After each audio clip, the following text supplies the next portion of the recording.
Interesi i Belgjikës për institucionet korrektuese të Kosovës sinjalizon një prirje të re mes disa shteteve europiane për të zhvendosur jashtë kufive një pjesë e sistemit të tyre penitenciar. Sipas shërbimit korrektues të Kosovës, pas marrëveshjes së nënshkruar me Danimarkën në dhjetor të vitit 2021 që parashikon dhënien në shfrytëzim të burgut të Gjilanit për 300 të dënuar danes, disa shtete të tjera përfshin Belgjikën kanë shprehur interesim për bashkëpunim të ngjashëm. Megjithatë, institucionet thekson se deri tani nuk ka asnjë shkresë zyrtare nga pala belge. Interesimi është shprehur nga forma të ndryshme, por nuk është materializuar në një kërkesë apo marrëveshje konkrete dhe duhet reagimi i shërbimit korrektues. Burime nga REL reportojnë se dy zyrtarët belg kanë zhvilluar një vizitë në Kosovë në fillim të tetorit, duke shtuar ngjasat që të jenë nga fazat paraprake të një marrëveshje për bashkëpunim në fushën e sistemit penitenciar. Belgjika po përballet prej vitesh me mungesën e kapacitetit në burgje dhe me mbikarkesën e institucioneve korrektuese, çka e ka detyruar të shqyrtojë opsione jashtë kufirit,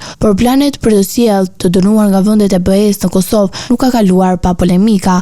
Organizata për mbrojtjen e të drejtave të njerëzit paralajmëroi se marrëveshje të tilla mund të rrezikojnë standardet e sigurisë dhe të drejtave humane të dënuarve. Sipas tyre, transferimi të burgosurve nga vendet e BE-s në një vend që ende po përpiqet të konsolidojë sistemin e tij ligjor korrektues mund të krijojë precedent të diskutueshëm moral dhe ligjor. Kosova ndërkohë ka treguar gatishmëri për të ofruar infrastrukturën e saj dhe për emigrantët dhe azil kërkues të refuzuar në përputhje në marrëveshje ndërkombëtare që kërkojnë mbështetje financiare dhe logjistike nga vendet partnere. Sipas planit të tanishëm të burgosurit e parë danes pritet të transferohen në Gjilan në gjysmën e parë të vitit 2027, ndërsa pala danese do të paguajë një tarifë vjetore për mirëmbajtjen e institucionit dhe shpenzimet e panelit kosovar. Nëse Belgjika do të ndjekë të njëjtën rrugë, Kosova mund të kthehet në një qendër rajonale për sistemet korrektuese të vendeve europiane, një model që ngre debat dhe rrimi balancën mes përfitimeve ekonomike dhe etikës ligjore ndërkombëtare.